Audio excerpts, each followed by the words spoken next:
So you just got out of cold plunge? I'm shivering. Yeah. I have goosebumps. Maybe a little bit because you make me nervous, but some of that. And when, I have that tendency. When did you start cold plunging? With you, was it with you? Was it you? I started right. I went. This guy is opening a business in Myrtle Beach where it's like it's sauna, the contrast therapy, right? Yeah. So it's sauna / cold. And we went out there, one of my friends and I, to look at it. And the first time, I mean, actively cold plunging for what it is now was maybe 6 months ago, going to check out this guy's business. But in college, you played football, I played baseball. Didn't you jump in a cold ice? Yeah, exactly. It wasn't a cold plunge at the time. It's a little different though, because ice in a big old trash can, probably if I had to guess, was probably around 50, 55 degrees. So it was intense, but it wasn't wasn't as bad as 36. So not even close. Yeah, not even close. But at the time, that was the only thing, and that was for we would ice if a pitcher would ice their shoulder down. Right. Football player, baseball player, after a double session, triple session, you jump in that cold plunge. But we would do it for 5 minutes. Yeah. Right. Having 20 minutes. Well, for you. Yeah. Like football, they made us stay in those things for 20 minutes after practice. Yeah. We have a whole line of them. You sit down. Now they sell those things. Now they sell them for $20,000. So. Yeah.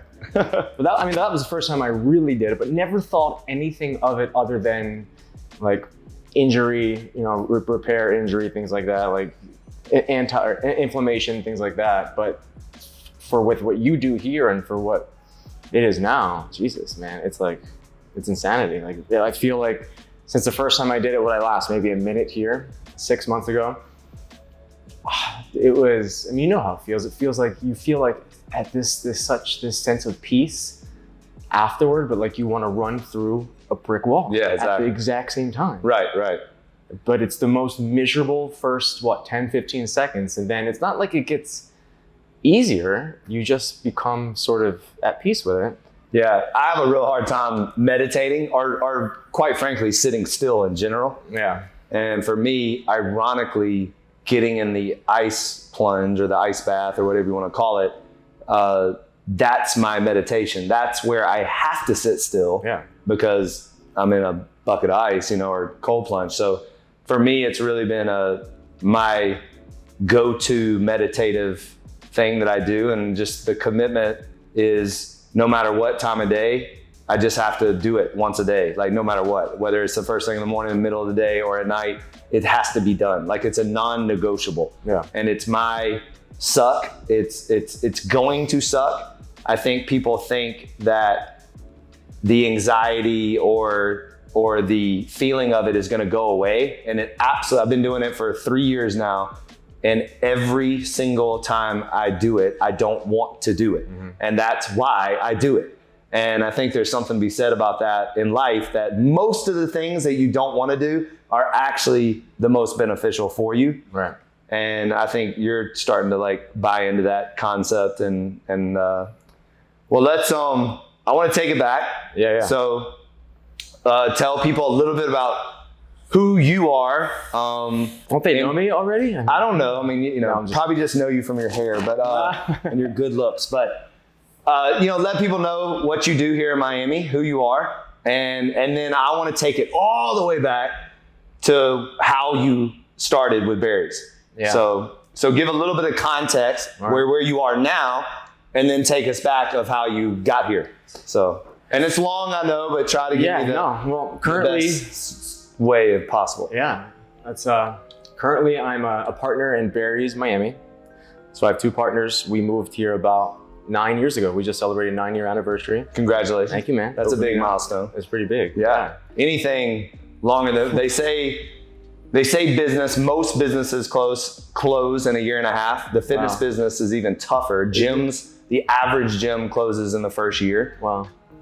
If you make it past year 5, you're doing something I think that only 10% of people do. Don't quote me on all these stats, guys, but it's something similar to that. So almost doing it for a decade is very impressive. Right. I've been watching you guys from afar for a while, so continue. Yeah, well, we're at 9 years. We have our flagship studio is Miami Beach. That's the one we just celebrated 9 years working. And then we have Midtown, which is at 7 years now. Aventura is at 4 or 5 years. Okay. And we're having, one of the best years ever at year 9. Yeah, we had, obviously the past 2 years, there were some ups and downs, but this year we've really rebounded, and it's been remarkable, man. I mean, the city's awesome. Our clientele is awesome. We've got a great staff, and I have 2 great partners, and I'm hoping to be able to do more studios at some point. Yeah. But I got into this, you have to rewind 15 years ago. So I've been teaching at Barry's. I moved out to California, kind of on a whim. Not on a whim, but my brother was already there. He's still there to this day. He edits for The Bachelor. I know you probably cuddle up with me and watch The Bachelor all the time, right? No, but yeah. It's not one of our shows. But that's cool. Yeah, it's cool. He went out there. He's been on it maybe 10 years now, but he's been out there about 20 years in the Hollywood, that industry. And I graduated college, and I went. I had nothing to do. I was done college, and I had about a year of. What did I do? I was a mortgage broker for 6 months. Okay. Yeah, like right at the time, like in 2000, I graduated 2005. So 2006, I had some buddies that were cruising in BMWs. I'm like, I want to do that. So they were selling mortgages. And then fast forward, like 2 years later, 2008 was when like the big bust happened. Right. So I'm like, that was a good thing I got out of that at the time, because the whole thing was a shit show. But I did a little bit of that. I was a special education teacher for at-risk youth kids, all within a year. So 6 months of mortgage broking, all that crazy world, and then 6 months of... All in LA? This was all Jersey. This is Jersey before you moved to LA. Before I moved to LA. So I was a special education teacher for 6 months. School year ended. And then it was kind of like I tried these 2 different worlds, and my brother had just went to LA. So I just told my parents, I'm just going to go out there and crash on his couch just for like a pause, until I figure out what I wanted to do. And within the first few weeks, I'm at Barry's. One of my buddies was in soap operas. I only hang out with good-looking people. Yes. So obviously, he couldn't act, but he looked great, so that's all that mattered. That's why he was in soap opera. Yeah, I know. The best-looking people in the world. They can barely say hello. They can't, but that's all that matters. Yeah, exactly. So he took me to Barry's. It was like, at this time, there was 2 studios. There was West Hollywood, which we went to, and then Sherman Oaks, which was the second. This mom and pop kind of grunge feel. Like you walk in, you can almost touch the ceiling. There's these lockers onto the left. There's a bathroom in the studio. Like it will blow your mind from where the we got to get pictures of that. Dude, from I have some. Is that online somewhere? Oh yeah, I can send them to you. So from where the brand has evolved now from what it was is light years. Which for me, that's very close to heart for me. Yeah. Because I think people always assume that where you are now is how it just was, right? Like the Barry's Miami Beach is what it looked like back in the day. And I don't think people really understand what it takes to get somewhere, to get to that point of like what you're sitting in here today. Like, we had no AC for 14 years, So big ass fans. Yeah. Right? Literally, they were called big ass fans. Literally, the name of the fans were big ass fans. Yeah. So I would rather have a big ass AC unit. Oh, yeah. Yeah, dude, we used to walk into the studio. It used to be the square footage of the entire place, maybe it was 1,500. You walk in, there's this tiny desk you sign into. Everybody's in the lobby kind of waiting to get into the class. So now our classrooms are pretty big, and there's about 20 treadmills. Some studios have 25 treadmills, 30 step benches, and that's it. Like the big room. In the room that West Hollywood, there was lockers inside the room. There was a bathroom in the room. So people would go and take shits and stuff like while you're working out, like in a group fitness room. Like it was wild, but that's just what it was. Right. It put it on the map because it's the workout. That's why it's 1998, I think Barry founded it. So to this day, this thing is it stands the test of time. It's lifting weights, and it's running on a treadmill. Mm-hmm. So, and it's just the simplicity of it. Yeah, that's all it is. I think throughout fitness, we've seen people really try to complicate fitness, right? Yeah. Standing on a bazoo ball and this band and this, this movement or whatever. And the truth is that fitness is actually very simple, and it's more about doing it every single day and doing the same thing every single day than it is coming up with some amazing routine or what have you. So I love the simplicity of it. And I think when you really think about successful businesses, like let's use Chick-fil-A, for example. Right. Like they mastered the chicken sandwich. Yeah. Like, and to this day, their menu is pretty much exactly the same. And you can look at, McDonald's and things like that, but Barry's has been very true to who y'all are. You've never tried to do other things. Maybe now you are, but not for 20 something years, right? Yeah. It's been treadmills and floor, and that's it. And I think that's genius personally. Yeah. So, dude, when I took my first class, I'm in this class, I just had that year off where I was doing the banking and special education teacher. Prior to that, I was an athlete, so played baseball my whole life, baseball throughout college. So I missed that camaraderie, right? So I had that my entire life, being around the boys, shooting the shit. And so for 1 year of not having that, so from when I'm 5 years old till 21, you graduate college, you have that. Yeah. And then it's gone for a year. That's why I'm trying to do these new things. But then the second I step into Barry's and I take this class and you've got like 30 people around you, you know how the treadmills are lined up next to each other and the floors, everything's lined up next to each other, and you got Barry, he has this raspy voice, and he's like, at the time we wore like dog tags, it was army fatigues, right, it was kind of real, like this. It was boot camp. Yeah, it was very boot campy. He's kicking people out of class, like things that wouldn't fly today. That's right. It's impressive how far the brand's come, because the way that what put it on the map was we used to kick people out of class. We used to be like, if you can't run it at 10.0, get the hell out of here. Like paying customers. So same, right? So I took a lot from Barry's. Like I learned a lot, took notes from, and I've told you this for years, like the name, the thing, like we started as boot camp. Like we were known for the boot camp, and we were extremely militant. And literally I would tell people to get out, get out. Like they weren't showing me the right amount of effort, or if they were disrespectful, there would be 80 something people in the class, and I would see somebody not doing what they're supposed to do, and I'd go up to them and be like, get out. And they would look at me and be like, what? And I'm like, no, get out. And so it was like, remember Seinfeld, no soup for you. Yeah, no soup for you. It was that guy. So I love hearing that, because it gives me a little bit of like validation that I was doing something right. So, well, think of it, because you come from an athletic background too. So our coaches used to do that to us, right? If you weren't listening or running, you have to go run a mile, go do up downs or whatever you're doing. So like, I think that's what I resonated with in my first class, that not only were we paying, like he was paying customers out of class. I'm like, this guy's badass. Like this is, and it reminded me of college and it's accountability and having to find someone to work for. Like when Barry asks you to run at a 10.0, you're going to find a way to run at a 10.0, or else you have to go out of class. And he would ask us to run. I don't know if you're familiar with Barry's in West Hollywood. There's a La Cienega. I know exactly what goes like the hill that goes straight up. Yep. And then around the corner there was the Standard Hotel. I don't think it's there anymore. So you would have, the way he'd kick you out would be kick you out of class. You'd have to run up La Cienega, which is almost like a 10-15% incline. Yeah. And then go around the corner and go get a card at the front desk of whoever, like the day of whoever the front desker at the time of the Standard was. Okay. Whatever, and bring it back. That's amazing. Give it back to Barry. Like that was his thing. So he had these little shticks that put Barry's on the map. It was like everybody knew that it was like this hidden gem in Hollywood. So you would see a celebrity. And for me, I'm from South Jersey. I never saw a celebrity in my entire life. My mom went to high school with Bruce Willis. Okay. So to this day, I joke with her, I think that Bruce Willis might be my real dad, because anyway, my Bruce Willis one time he bought the whole high school class. Like we went to Atlantic City, I think, and he brought out like a whole section where I brought my buddies from high school. We stayed in Atlantic City and we were gambling and stuff, and they had their whole high school reunion, my parents did. Yeah. So that was my big first celebrity that I ever met.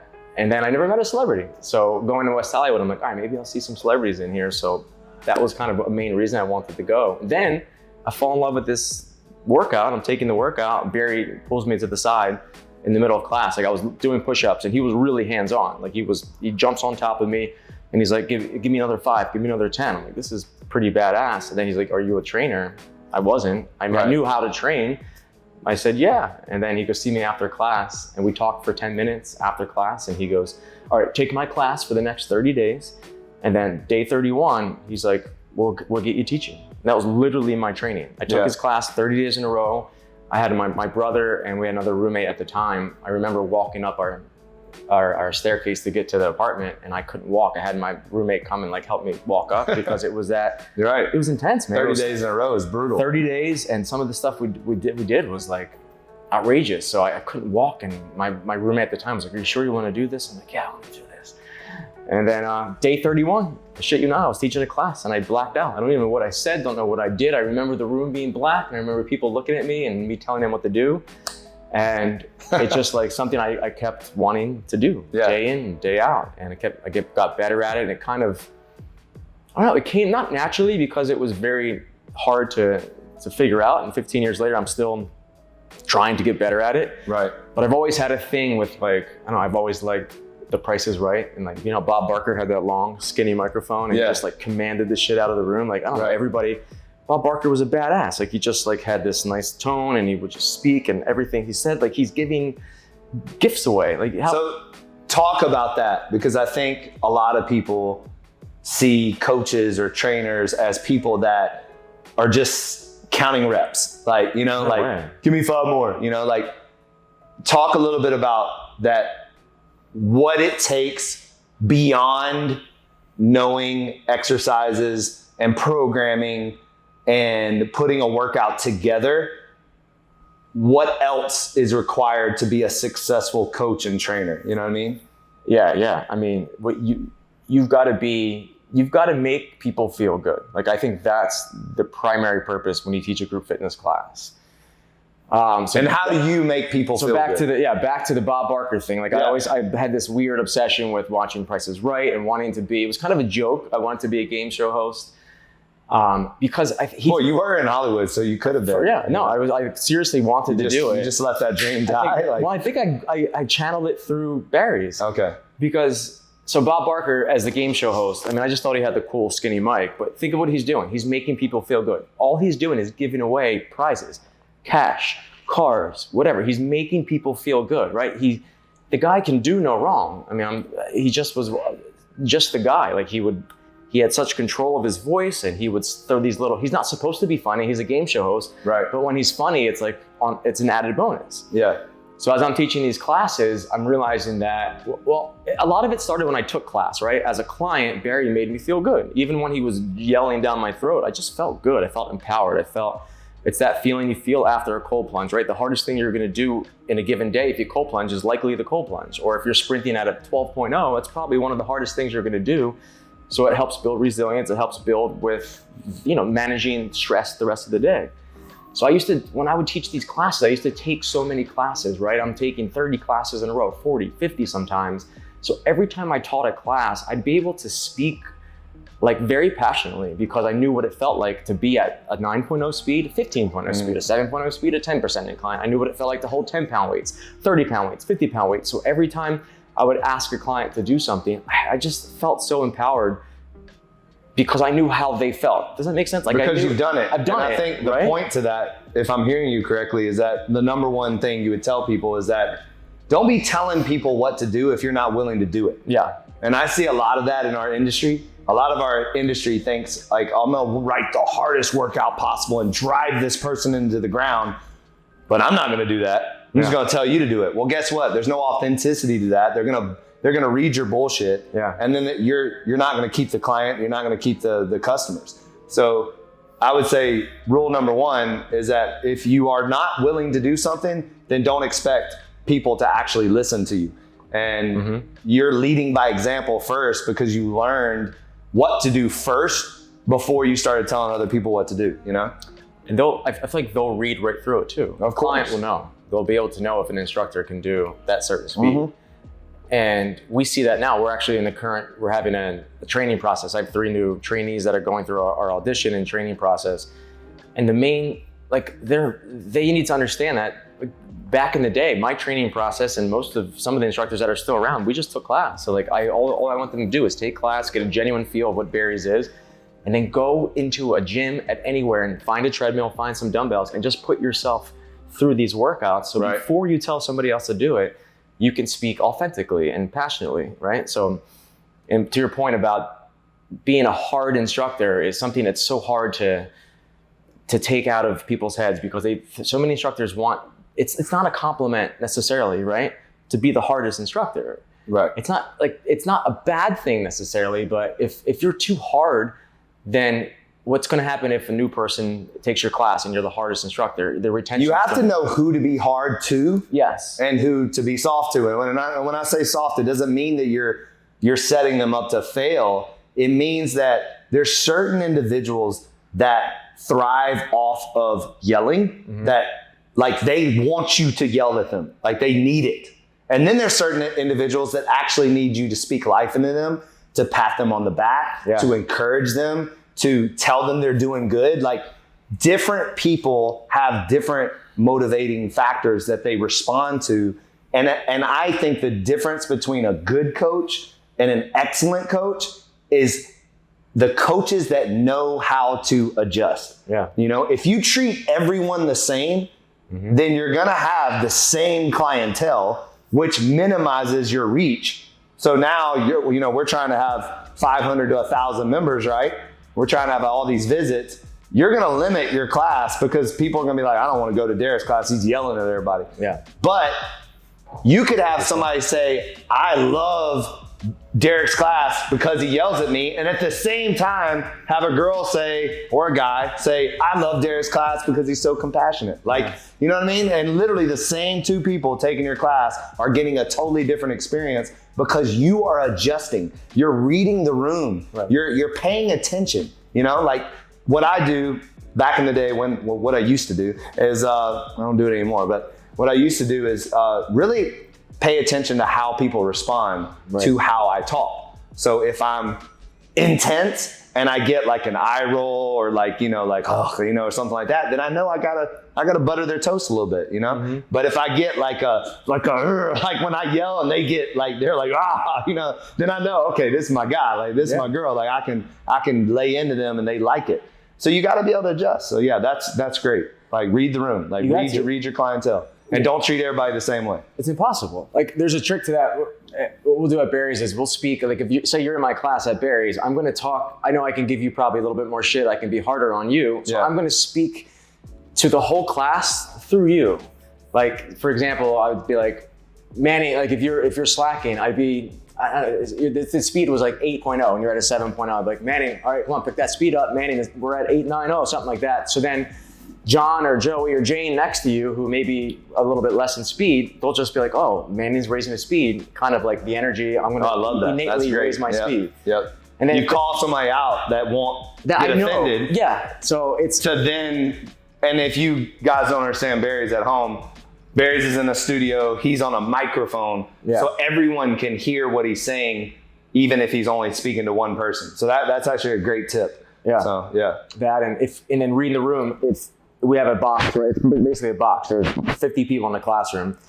We have designed the middle spot. I mean, people can pick their own spots. Like you can go on the app. So when we first started, there would be 30 or 40 people. It was a smaller studio in West Hollywood, and everybody would just wait in the lobby, right? It'd be like a madhouse. 30 people scrunched up like this, and then you just run to your spot. Like this is pre-Mariana Tech and all this stuff.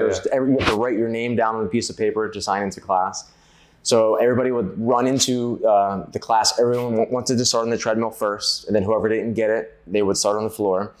And then the classes started becoming oversold. So we would have people in the lobby doing the workout. We would just get an extra bench. Some people would have a towel on the floor. So say the entire classroom was sold out, there'd be 3 or 4 people in the lobby doing this workout, paying full price. Just loved it. That's amazing. So therein lies, and we have something now called double floor. So people pick double floor. We have an extra 10 spots. Most of them are in the middle, where you just double floor would be just lifting the weights. You don't do any treadmill. So they're almost the same people all the time. They're kind of like our leaders, right? They're the leaders of the room. I know that I can pick, if John's in the middle, John's on double floor 25, which is right in the middle. I can be like, all right, we're going to go into like a walkout, push up. John, lead the way, and he'll do the demoing. Because now John has, he feels good because he feels seen, and we want everybody. When I'm in class, I want to be seen. I think when everybody's in class, not everybody.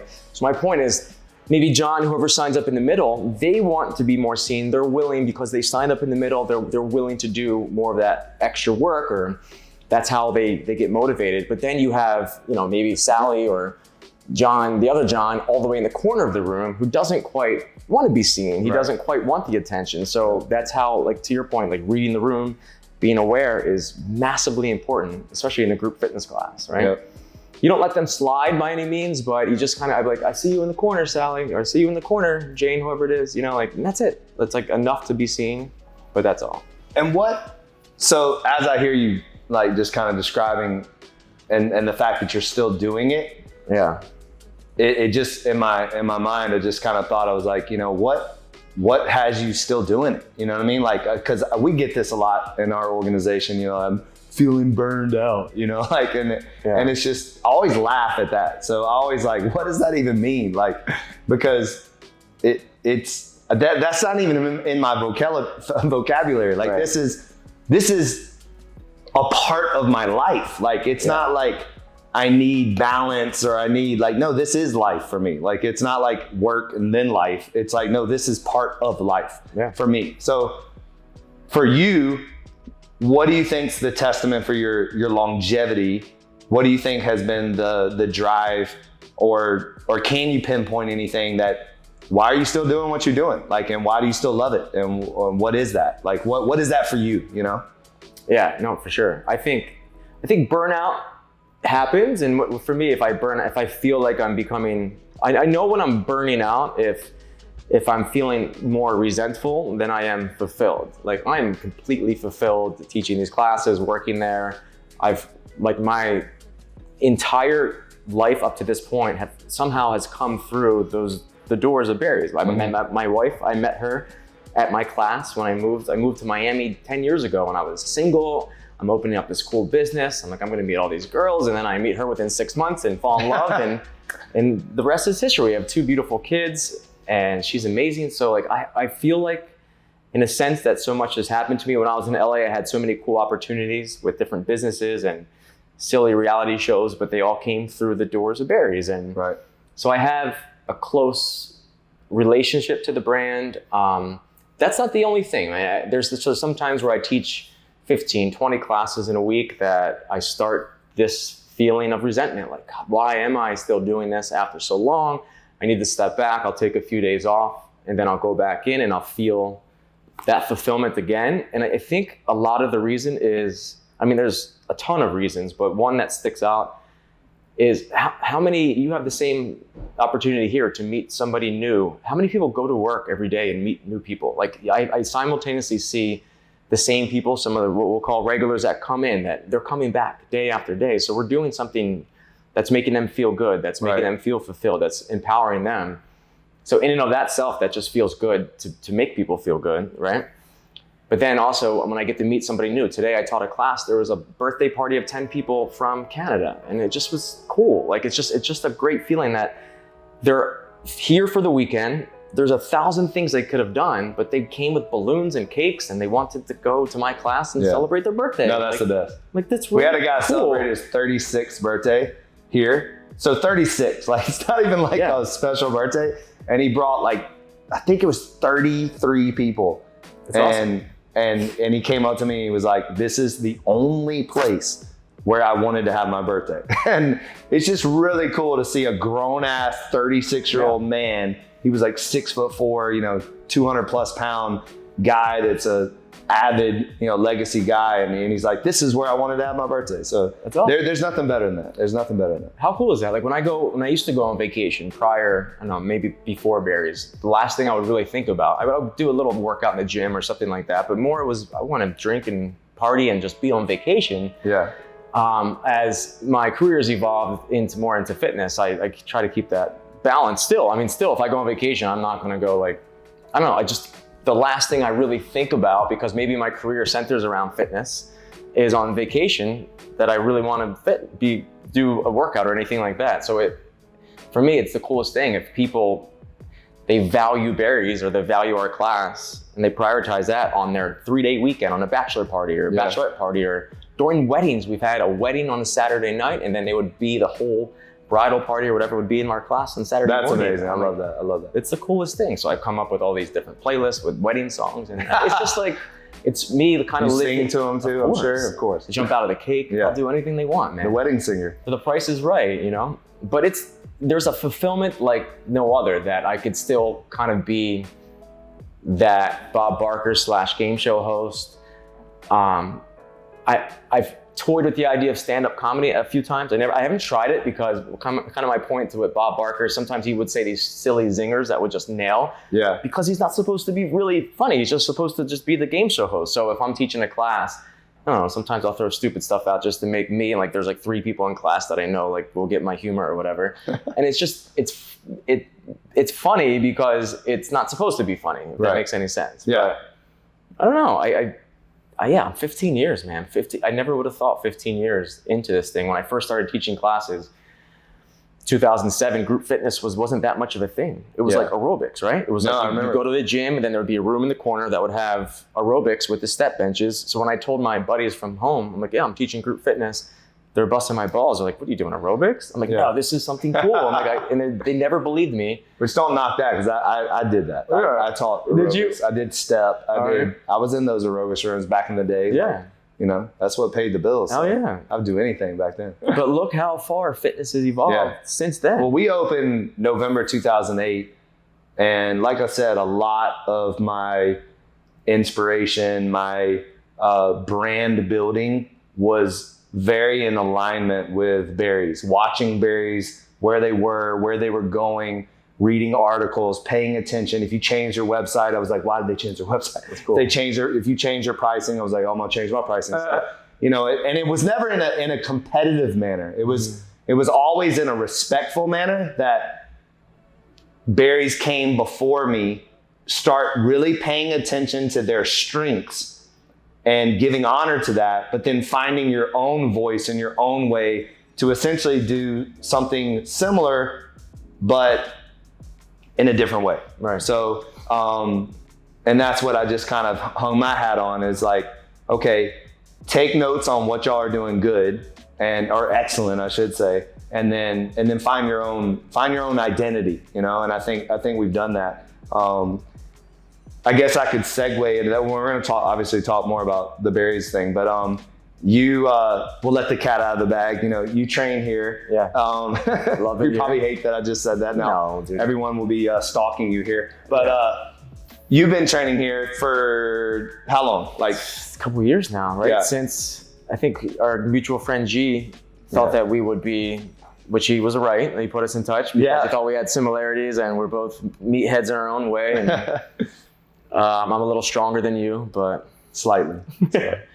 I went to your old gym. I remember going, and I felt that was the first time since Barry's, maybe it was 3, because it was before the pandemic. So it was like 2018, probably right before. And I went to your original location, and I felt the sense of the same thing when I first stepped into Barry's 10 years before that, 9 or 12 years before that.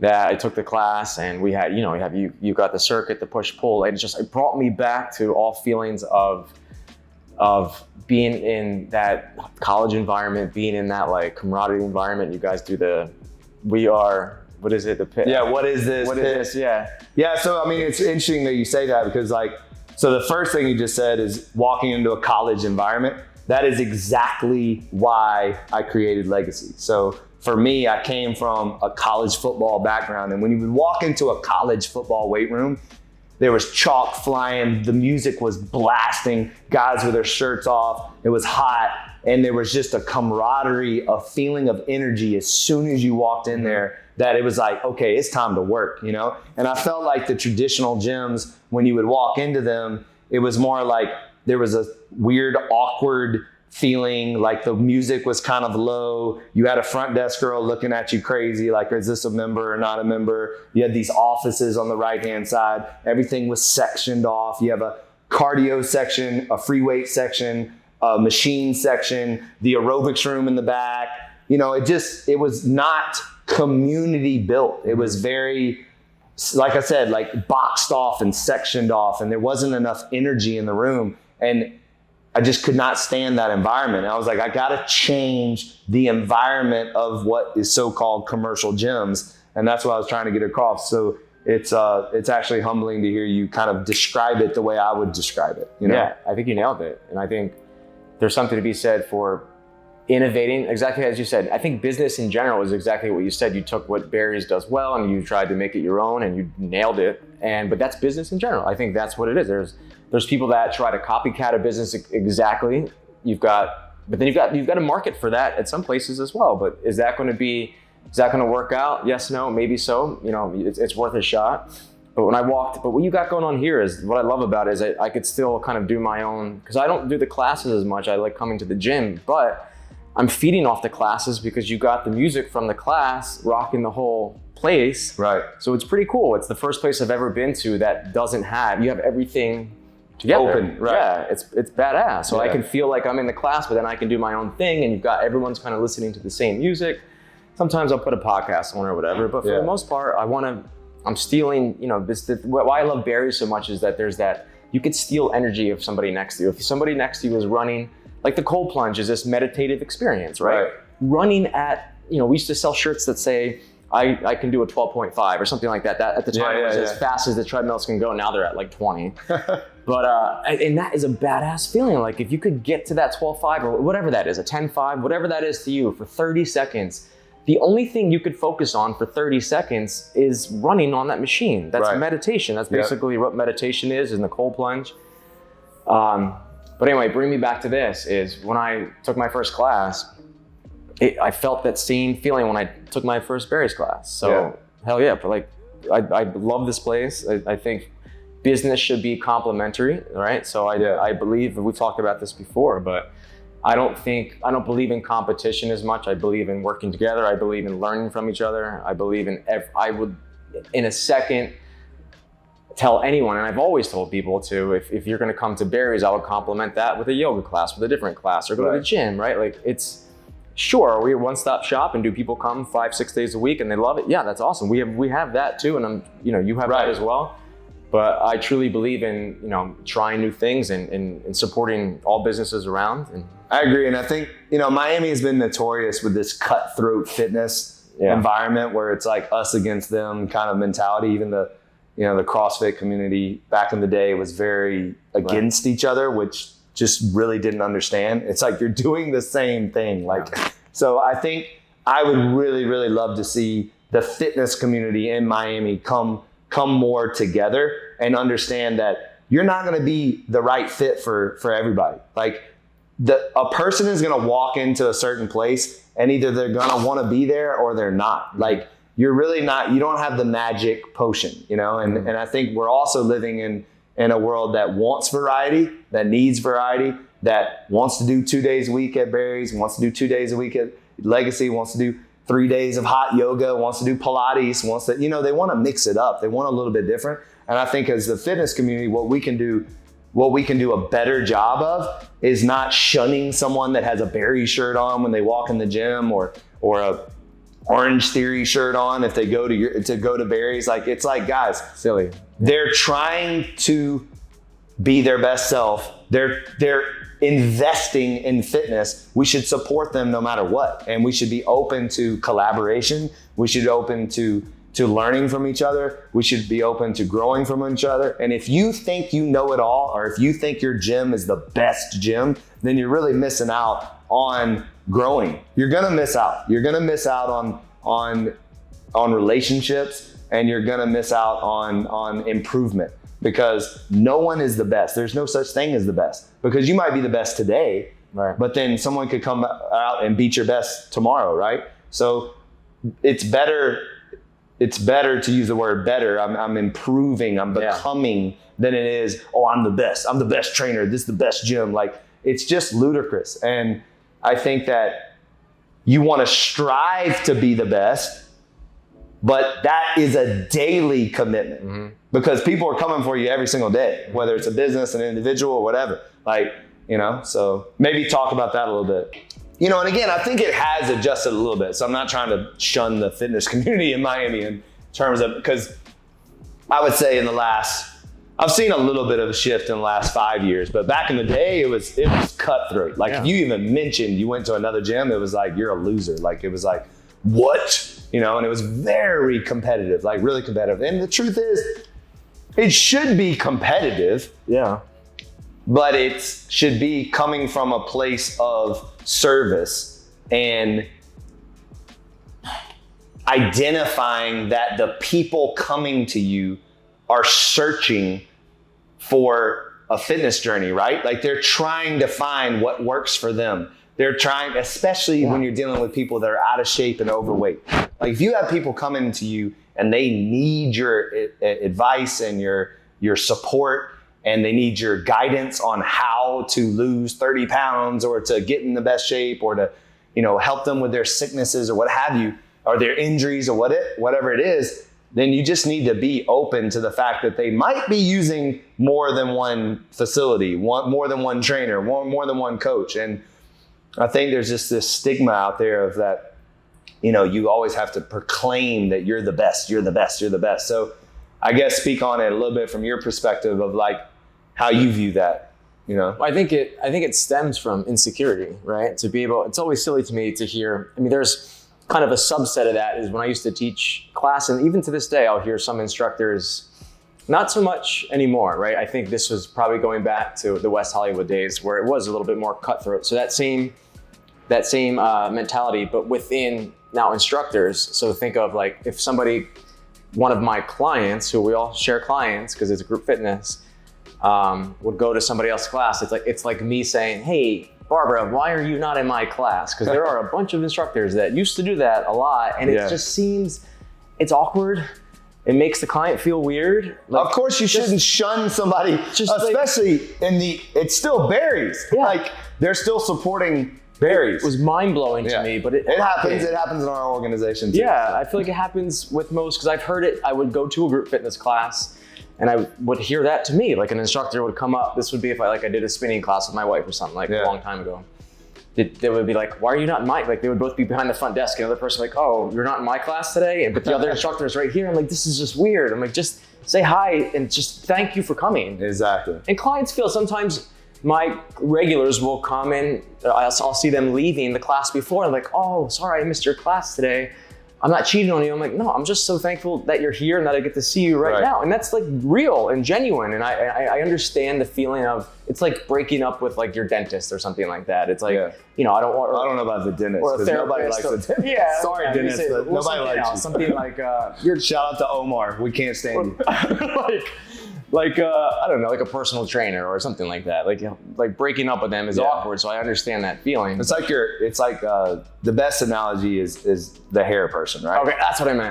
Not that I know, but back in the day when I did have my barber, you don't cheat on your barber. Like that's like unheard of. You do not go somewhere else. And women, once they find that person that does their hair, like my wife has somebody that does her hair the way she wants to do it, and she drives 4 hours to go get her hair done because she's not letting anybody else touch her hair.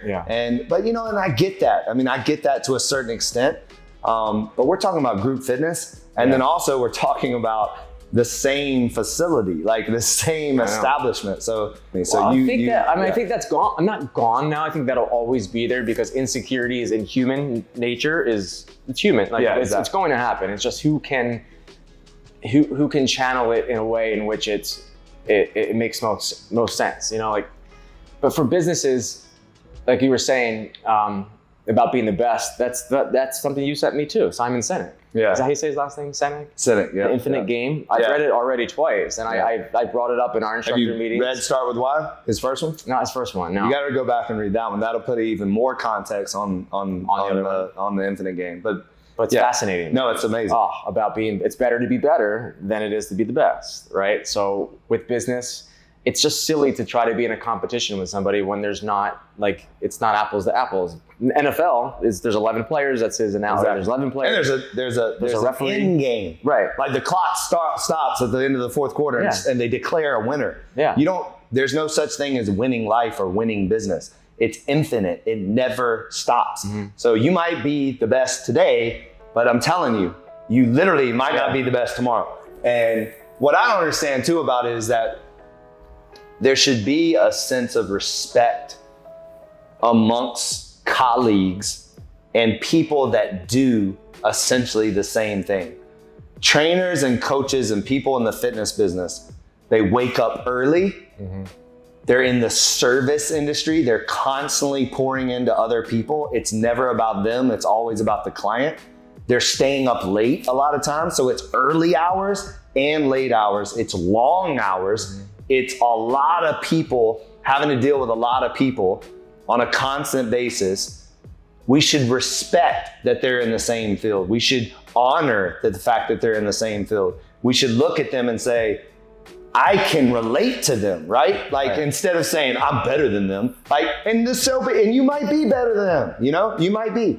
I've seen good coaches and bad coaches. I've seen people, but the truth is if they're doing it and they're doing it at a high level and they're giving effort and they're serving others, then at least respect it. At least respect it. You don't have to like it and you might claim that you're better, but at least respect the other person. And I think that's where there's a disconnect. There's a disconnect between respecting someone in the same field, regardless of what you think you might know about them or about if you think you're better than them. You look at like Design District, for example. I know it's not fitness, but at one point it was all about furniture, right? It was a furniture section. Every furniture company would have their furniture warehouse, and they're going next to each other for a reason, because they're all feeding off each other's business. So it's the same. Now it's turned into this massive Design District where you have Gucci and Prada and all these, but it's the same concept. Fifth Avenue, it's like these high-end places all next to each other because they feed like a like-minded client. So the same thing with Purdy Avenue with fitness, right? It was Flywheel at one point, us, there's Gotham, there's these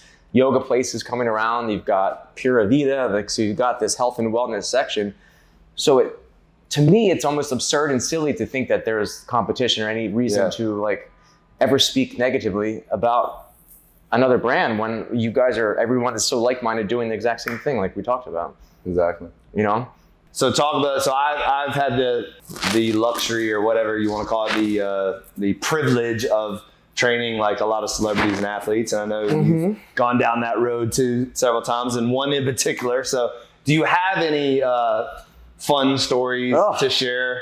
What I would say, maybe what's your best, we just used the word best, but what's your favorite or better story that you have for your celebrity experiences? Yeah. Or athletes or what have you. So I trained this pop star, up and coming pop star named Britney Spears. You may have heard of her. But listen to this in Barry's, so I was teaching, I've used all these things as teaching moments for my instructors and staff. And sometimes I sound like my dad, because my dad used to be like, oh, I used to walk this, to work and stop bullshitting, stop complaining. My dad's so old school, but he had a point. Like he used to do this, do work, put value in to get value and money or whatever it was in return. So for me, it was never, I was making like my first paycheck. I remember my first year, my W-2, my first full year in Los Angeles was like $13,000 for a full year. I was doing odds and ends, like I was doing painting and stuff like that. So for me, I was sleeping on my brother's couch. Like it wasn't like I want this money, I want that. I obviously want money. I would be a fool to say I don't want to make more money. But at the time, I was just like giggly and I had this grin on my face that I could teach these classes, and I was so happy and to be in front of the room, to meet new people, to teach classes, that anytime there was an available sub, right? Subbing was just, we would text each other, or if there was a class that was available, I would just say yes. There was moments where I was teaching a 5 a.m. class and my last class would be a 9 p.m. class, just because I wanted to be in front of people. I liked to do these classes. So to get to your point, I was subbing a class randomly, probably at like noon. Then afterwards, some guy comes up to me and says, hey, that was a good class. Do you want to train Britney Spears? I'm like, yeah, okay, fuck you. I thought he was bullshitting with me. And he goes, no. He's like, I took this class because he wanted the real instructor. He's like, I signed up because I've been scouting LA for a trainer for her. It was Femme Fatale, was the tour in 2011. And he goes, I wanted to take this other guy's class because somebody said that he was like a rock star at the time. I just started. I was only like 2 years into it. And maybe not even, maybe a year. And he goes, I liked your class though. I think you'd be a good fit. I was at her house the next week. I was at her house and. But go back a little bit, because you shared this story with me. Explain though how you end up teaching that class though. Because again, you were substituting the class. Yeah. So talk a little bit about that opportunity that came where you could have turned it down, but you didn't. So tell. Because that's a very important piece of this story. Right. It's just by saying yes, like by putting myself out there. Like I didn't teach that class thinking that I was going to train a celebrity. I just taught the class because I loved teaching this class and I had an opportunity to sub a class, to put myself out there a little bit more. I mean, my goal was to take over like a main time slot. Like there's prime. So you got slots. like a text from the owner, like Barry hit you up and said, hey, somebody, can you sub this class? And you're like, yes. Can you sub? Yeah. It was like 12 o'clock. It might have been 9 that morning. I just finished a class. So like, can you shoot over and teach this class? I'm like, yeah, I'm not doing anything. I'll go teach the class. I could have said no. It wasn't my responsibility to do the class. I could have gone and had lunch or whatever. But for me, it wasn't even a split second. I said, hell yeah, I'll go teach the class. And that opportunity actually happened more. There were some times where I subbed. I did some class. I was, the Kardashian thing I did was their very first episode. I was the bartender on the Kardashians. So I obviously I launched Britney's career. I launched the Kardashians' career. I mean, duh. It's breaking news here. But there was a producer in class, and he just said, like, hey man, would you do bartend? I know how to drink alcohol. I didn't necessarily know how to make it. So I was like, I'll figure it out. Yeah. And then I was at this was the Kardashians before I never heard the last name Kardashian at the time. So it wasn't like they weren't anybody, but it was the first episode. If you go and watch it, I was bartending and making drinks for like the girls were little at the time. But it was, and it was just these things that came out of just putting myself out there a little bit more, right? I just had said... They came by you saying yes. Too. Yeah, right? More or less, right? Because I feel like a lot of people wait until the perfect moment, or they think that the perfect timing, the perfect job, the perfect opportunity is going to come. Yeah. Whereas if people would buy into the fact when opportunity comes, you say yes, no matter the circumstances, no matter if you even, are busy. Like if there's an opportunity for you to get put in a position that possibly could advance your career, you take it. Yeah. No questions asked, you take it. And that's on holidays, sick days, in the morning. You might be a night person and somebody offers you something. But if you want to advance in life, then you got to say yes to stuff more. You can't be like, oh, well, my car's in the shop. Freaking Uber,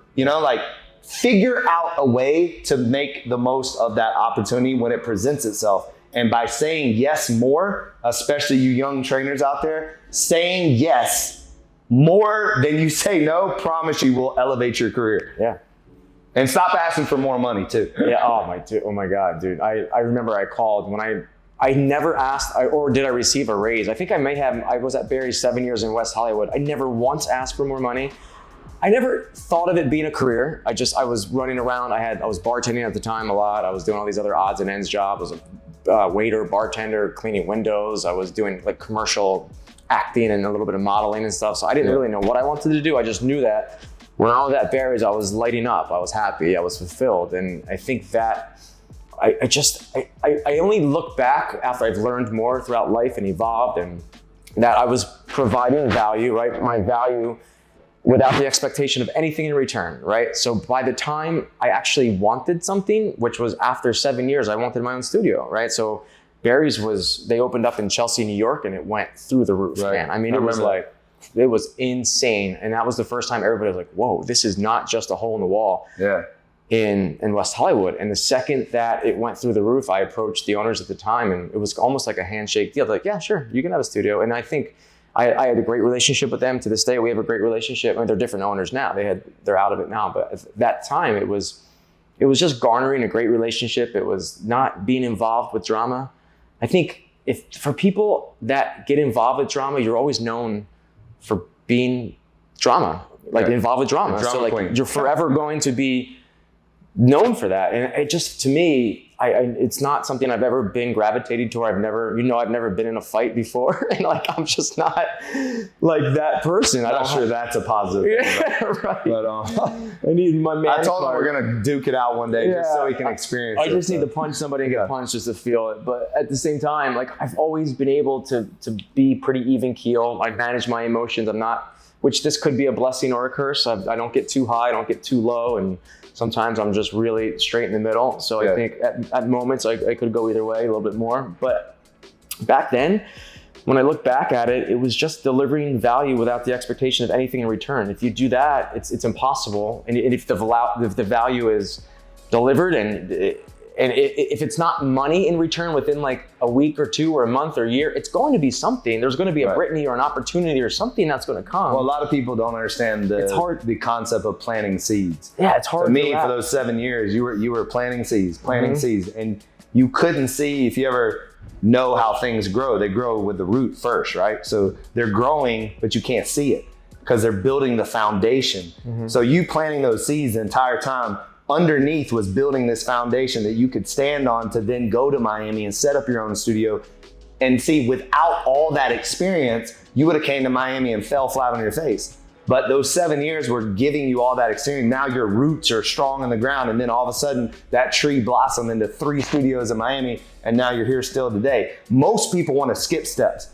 Most people want to plant a seed and then see the tree grow, but now there's no roots. So the tree grows really, really fast, but then it crumbles down, it falls down, right? Because you haven't built any foundation, you haven't gained any experience.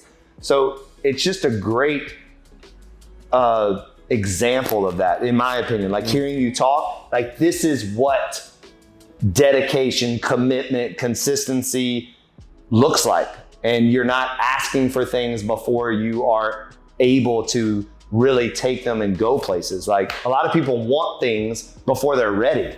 And so I just love the fact that you didn't ask for a raise, you didn't ask for anything. You kept your head down, you had blinders on, you created value in other people, you served, and then you were rewarded.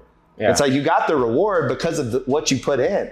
And I think most people want to skip all that, you know? You know what, when I look back at that, I didn't do any of it on purpose. I didn't like purposely say, I'm never going to ask for a raise, I'm going to garner this, and eventually at the right moment, it was who I was. And I think a lot of that, what I'm realizing is, depending on some of the different people I've hired and fired in the past, athletics. I think growing up, playing sports, being able to instill discipline, how to work with others, how to work like individual sports, how to work by yourself, how to be accountable for your own actions, team sports, how to work with others, how to work with a coach, how to earn your stripes, right? Like you can't just walk on the football field and I'm the quarterback. Right, exactly. You gotta earn it. I never wanted to be, speaking of that, I never wanted to be a quarterback. I never wanted to play football. I was a pretty good baseball player in high school. So I played baseball, I did pretty well. And then my junior year, the football coach knocked on my door and handed me a football and a VHS tape. He says, I want you to be my quarterback next year. No way. So I did. I just figured it out. But it was like by me just working my ass off playing baseball and garnering some recognition playing baseball, the football coach was like, we were terrible. We barely ever won. And I threw like 30 interceptions. But whatever, I had a hell of a time playing. Yeah. But you learned a lot. I learned a lot. Yeah. And I think team sports are amazing. It's amazing. That's what I want to do with my son and and my daughter. I'm like, I want you guys, whatever the hell they want to do, we'll do. But I want them to both get into eventually some sort of individual something and team something. Yeah. So because I think that's what helped me. I'm 40, so I'm still working. I'm less than halfway there. I want to continue to work and build and be this, entrepreneur, have this, my wife has an amazing candle company and we have this entrepreneurial spirit where we never want to end. So I never want to stop, but I think a lot of it stems from just being able to play. So my point was to play team sports, and some of the most difficult employees that I've had, we have a great set of employees now, but in the past, and I look back at those conversations, a lot of them didn't play team sports or have any sort of some sort of accountability where they weren't able to kind of have that discipline and accountability and, so that they were the ones asking for a raise before they taught a class. Right. I knew it was short-lived. When I had a few instructors be like, well, I want this much. I'm like, you haven't taught a class yet. Yeah. Like, get the hell out of here. Yeah. What are you, crazy? Delusional. Yeah. But that's great though, because team sports, obviously I did it my whole life, and you're right. I mean, business. So what we like to call here, we call it a teamily. So we're kind of like a family, kind of like a team. Oh, cool. But we're not quite a family and quite a team, because you don't want to be all family and you don't want to be all team. And what I mean by that is like family, it's a little too emotional, maybe too lovey-dovey, and then team is a little too serious. Like we're gonna win the game, and again, you can't win in business. So I think there has to be a hybrid, which is teamily. So that's cool. I just had a staff meeting where we were talking about that. We call our trainers trainers. Yeah, I love that. So like you're a trainer and then you're an entertainer and you have to merge it together. Yeah. To be able to teach that's great. Class. I tell my staff that that the turf is their stage. Oh, cool. You know, like when you step on that turf, that's your platform. You know, you're given it's actually, you are on a platform that's given to you. So you're on this stage and you're being supported by your team elite to shine.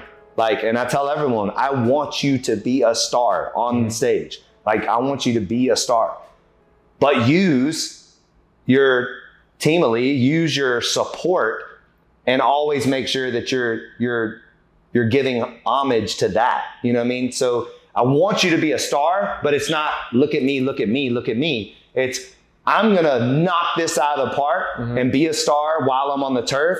But then it's about the customers. It's about the experience. It's about the other trainers, the other people doing the same thing you're doing. It's about what we're all trying to accomplish around the concept of no days off. And that has to be bigger than self.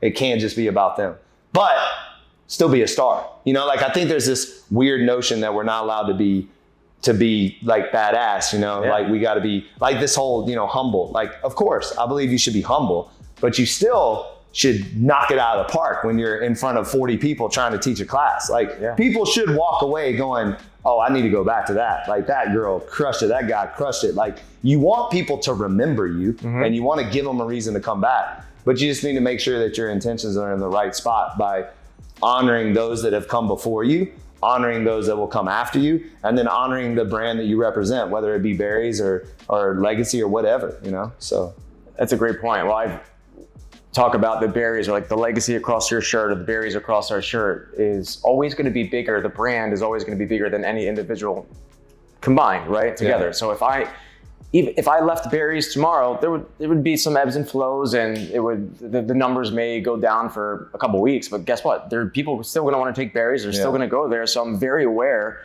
of that the brand is a massive brand, and Legacy is a brand. But you're right. We could still be within that brand. I still want to deliver a great class, and people, if they're going to say I took Derek's class, I want them, like we talked about earlier. I'm more proud if somebody says that. What was I just going to? I don't necessarily feel if somebody says my class was hard, it's not that much of a.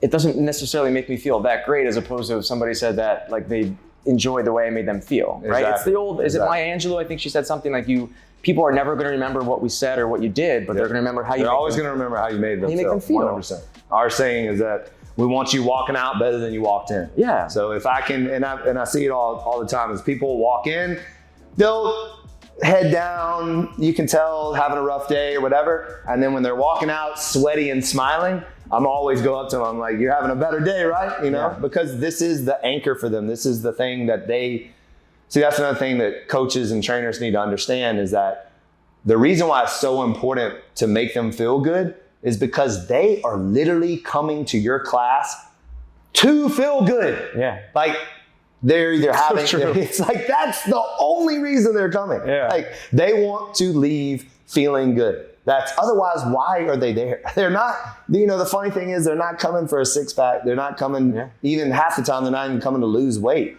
because you want to feel good. That's a byproduct of feeling good, you know? And what keeps them coming back eventually will give them the six pack, eventually will take the weight off. But they're not going to lose 30 pounds after one session, right? So you're not really doing anything if that's your focus. Your focus should always be on how do you make them feel when they leave. So. Well, the irony is that a lot of instructors that want to try to make their classes harder so their clients will run faster or hit a PR or something like that, it's the opposite. It's like what my wife tells me about sleep. More sleep, actually equals more sleep. With our kids sleeping, it's if our son goes to bed at like 8 or 9, which is really late for him, it doesn't necessarily mean he's going to sleep until 8 or 9. He's still going to get up at 6 or 7. Right. But when he's in bed by 7 o'clock, he's up at 7, maybe even 8. Yeah. So it's this whole, and she's correct 100% of the time. I didn't believe Might her have at to first. start trying that. Oh, dude, it is. It is more sleep equals more sleep. So anyway. I love that. It's amazing. The same thing with, going back to I taught a class, this is years ago. There was a whole group of Berries friends that met online that there was like a Barry's Canada shirt, there was a Barry's New York shirt, a Barry's Chicago, a Barry's Tech, whatever it was. There was like 10 of them in a class. And they said that they traveled for a few weeks and they were taking these different classes in different studios. And I'm like, oh, that's awesome. So I just got to know their names, blah, blah, and was calling them out throughout class. And then afterwards, they all came up to me and they're like, oh, thanks. You know, they all nice things. And they're like, look, we were just talking to each other and we said, we all ran our fastest today, but the class didn't feel like it was the hardest class we ever took. And I'm like, motherfucker, like that's it. The magic. Yeah, like, exactly. I felt so good. And this was after I've already been doing this for like 12, 13 years. And I just felt so good that was like, so many people think you got to make the class hard so they'll run harder. It's not about that. I wanted to make sure I knew all their names. I wanted to know I could tell what their fitness level was within the first 5 minutes by the way they were running and stuff. So I was able to speak to them a little bit more privately. Like, you know, in a group of 50 people, I still want to have intimate moments with almost every person in class if I can, right? You're not going to with everybody, but if you can say names here or, you know, touch somebody on the shoulder just so they feel seen or feel, that's how I like to be in a group fitness class. I like when the instructor comes over. Barry used to come over and give like these big bear hugs, or he would just like rub your shoulder for 2 seconds. And I just felt like, all right, if he doesn't say my name or anything the rest of the class, I felt seen, I felt good. And there was 40 other people in class too. I'm like, this feels pretty great. So I always took that and wanted to make people in my classes feel like Barry, I mean, I owe a lot to him. I wanted to have the way he made me feel in class. We knew he cared. Like I was the only one is what I felt like. So I tried to do that with these, you know, I knew that they loved Barry. So they're out 10 different cities and they're doing this tour or whatever. And I'm like, all right, I want to really make sure that if not, you know, today I go a little above and beyond to make them feel good. So they were able to hit their PRs or whatever that was without feeling like they put more effort in. I think that's pretty badass. That's amazing. That's awesome. But before I get out of here, I did want to say something about you. Oh, really? Yeah. Do tell. So one of the more challenging parts of running a business is being like the main person in charge, right? Mm-hmm. So I've grew up, again, playing sports. I've always had a coach. I've always had somebody that can like jump down my throat when needed, or like we talked about, like there's moments where I may need to be talked to more soft, some moments where the coach could yell at me or whatever. But it was tough within the first couple years of being the head person, like being the owner, the owner operator of the business. So like all the buck stops with me, like I make all the decisions, and I really didn't have anybody to bounce ideas off of, or to be able to like feel like I needed that person to be able to feel like, I've told you this 100 times, but like to make me feel like I want to run through a wall. And when you and I finally met a few years back, just having a few conversations and catching up, and like you have that ability to like, that's a big reason why I'm a client here and why I love what you do, is you make me feel like just by talking to you for like 10 minutes, I feel like I want to go like throw some dumbbells around and I want to run through a wall, jump in the cold plunge. But and then I either have that effect on people, or they just run. So it's like, either I make them want to run through the wall, or they literally run away from me. So I have that kind of Well, I see that, but I mean, but another thing about you is that what's really impressive is I've heard people tell me 1,000 times they had this idea, or I'm going to do this, or I'm going to open this restaurant, or I'm going to go here, or I'm going to do this. And I'm like, okay, cool. Nothing ever happened. Yeah. Like probably the first week we met, you're like, well, we're going to move down the street at some point. Like you didn't have a location, but you're just like, we're getting out of here. We're going to go somewhere, and then it's going to be sick. I'm like, all right, I'm going to do water at some point. And it's just badass to see all this stuff come to fruition, man. Yeah. So like inspires me to see what you're doing. Yeah, I appreciate that. Like I'm a big believer in you have to speak it into existence first. Excuse me. I'm a big believer that you have to speak it into existence first and really believe that it's going to happen. I think a lot of people, they even speak it, but they don't really believe it on the inside. And then they don't do whatever it takes to see it through. Yeah. Like they start the process and then they hit an obstacle and then they quit. Or they get a no, and then they're like, "Oh, it wasn't meant to be." So to give you a little, reference on that, when I identified that, so when we were shut down on, I'll never forget the day because I know you don't either, because me and you were talking during that moment. But March 17th, 2020, they literally closed our doors to everything in Miami and, you know, told us to go home and sit in our rooms. And I'm like, what? Like, what? Like that just, it just made zero sense to me, zero. And so I had a moment to myself and I was like, what are you gonna do differently than everybody else? And one of the main things that I identified during that time and during that moment was I knew it was time to move the warehouse and to upgrade my facility. And imagine this. Yeah. That moment happened when it was panic, right? Like everyone, we were losing money. I mean, we were closed. We weren't even making money. But I said to myself, this is the moment where I'm gonna do what others are not willing to do. And so I was walking my dog, and then I saw this building being built, and I called the number, and I said I would like a tour, and they were like, "Sir, it's the pandemic," and I'm like, what are you talking about? Like, and I was like, I would like to see the thing. And then of course I show up here, everybody's masked up from ear to ear, and they're like, "Sir, where's your mask?" And I'm like, I'm not wearing a mask. Like, stop.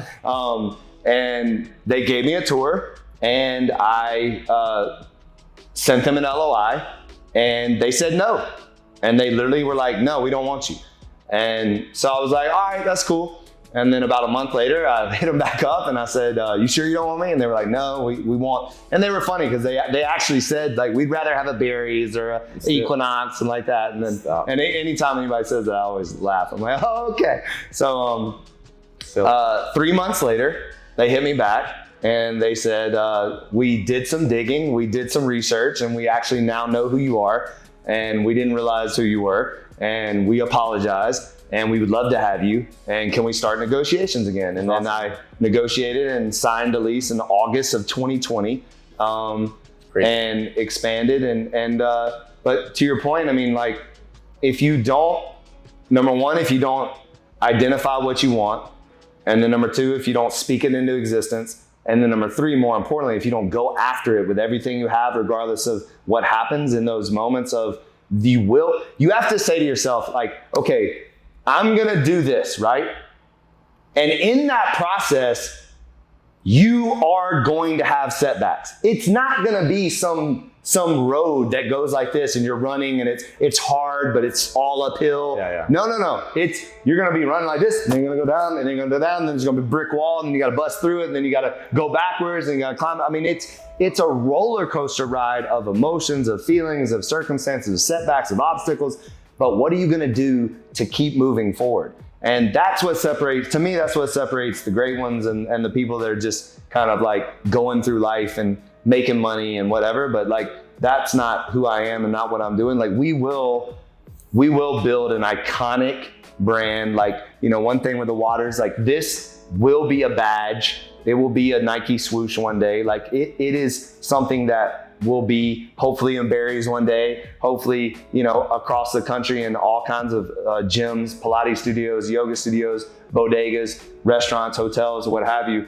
And it's all because of, I just wasn't gonna stop. Like, I wasn't gonna stop. And so, you know, it means a lot for me to hear you say that, because I also admire you. I admire everything that you've built here in Miami. I admire the fact that, like, what you stand for in terms of, you know, the commitment you have to your family, and that you're doing this not just for yourself, you're doing this for your kids, you're doing this for your wife, you're doing this, like, you've always spoke about your job in a way that is service first. And that's something that I think a lot of people need to rally behind and pay attention to, that's how you do things. You do things for others. You do things first and foremost for the people that you're serving, and then it will come back to you. Mm-hmm. But if you think you're doing it because of what you will get, and then it's not gonna work, man. Like, you're missing the point. Like, you gotta put others before yourself. And that, from the moment I met you, I could just tell that that's who you were. And then you obviously,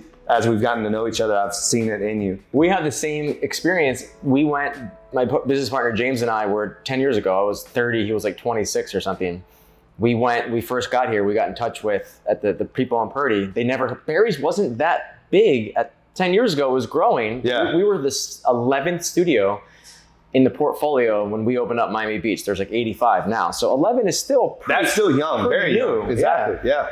So when we went and sat, and that's before the big money too. Yeah, the big money came in 2015, right? Yeah. So we were 2 years behind that, or year and a half behind it. And you're the only, and correct me if I'm wrong, you're the only Barry's franchise in the entire 85 portfolio? In the U.S. U.S. Okay. US. All the other ones are JVs, like some sort of venture. That's a pretty big deal. Like, so you own the only 3 franchises of the Barry's thing in the U.S. In the U.S. That's kind of cool. Like, pretty cool. You could say that out loud, you know? Like, you can let, that's cool. Hopefully we work together soon, incorporate, and we can just blow up South Florida and like keep opening more. But yeah, the guy didn't take us serious. I can't remember, Robbins, is that what his name? Scott Robbins, that did one of the Robbins brothers, I don't remember. But at first we were just like 2 kids going into him saying, we want to open up a gym. And I remember him just not like looking at us and be like, whatever, you know, we'll think about it. But he wasn't taking us seriously. But what we did was this is a credit to my business partner, James, is he was setting up these dinners. So we basically did influencer dinners. Before influencers were kind of a thing, right? Influencers are pretty prevalent now. But he has a PR backing. So what we did was we established a presence with like kind of the who's who in Miami right out before 7-8 months before we even opened the doors. So we set up these at Pub Belly. We had a dinner with a Tequila Salon, or I think one of the other ones, we had these big 10, 12 person dinners. We did maybe 5 or 6 of them in the course of a few months. And through those dinners came somebody that knew Scott, and that person then said, hey, you've got to do the Barry's, those boys that came in. And he called, I think we did the deal like that's amazing. The day after, but that's just from. But initially he said no. Yeah, initially he said no. And you weren't like tucked your head under your legs and ran away. Like, no, you kept pursuing it, you know? Yeah, so it was pretty cool to be able to, and that's how I feel like a lot of brands, like we've seen countless now fitness studios on Purdy Ave kind of come and go, and a lot of them. That one poor space. I know, man. That Title was in, like that thing is really. Gotham's they're there now. They're doing pretty well. But they've got a good name, but there's been a lot of. There's been a handful. Like a handful. They all did the same thing. They just like showed up, opened up, and it's like. You expect the floodgates to come in? No, it doesn't work like that. Like, I don't care who you are. That's never how it works. I never met. Not that they owe me anything by any means, but we're the neighbor, and like, I'm not going to go over there with a cake or anything like that. I went to all the class, like taking a class in every single spot. It was baffling to me that they didn't want to kind of have a presence around the Purdy, like make a presence, like I don't know, come and say. Hey, want to do something together, or I've never understood neighbors in general, especially when it's not even competitive. Like, you know, like when your neighbors would say a restaurant and you don't talk to each other and try to help each other. Like, that's very mind blowing. I've never understood that. Yeah, we share the same business. Again, we go back to we should complement each other. We should want to somehow either work together or like have just a relationship, even if we don't do like a deal or something working together, but just like having a relationship.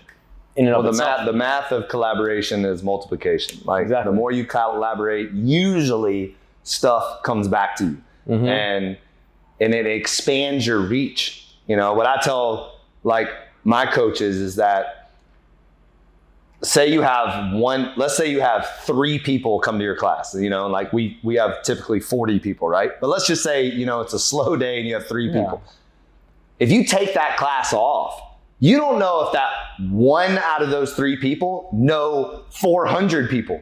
So to me, you never alter the experience based off of the crowd size, like based off of your attendance size. Like you give the same experience, whether there's 1 person or 40 people, because you never know who that 1 person is. Yeah. They might know more people than the 40 people combined. Yep. And I've seen it. I've seen it happen where you really, really impress 1 person, and then next thing you know, that 1 person brings you like 100 people. Yeah. So, being intentional in that experience and being very, just making sure that you give someone the right experience is so crucial.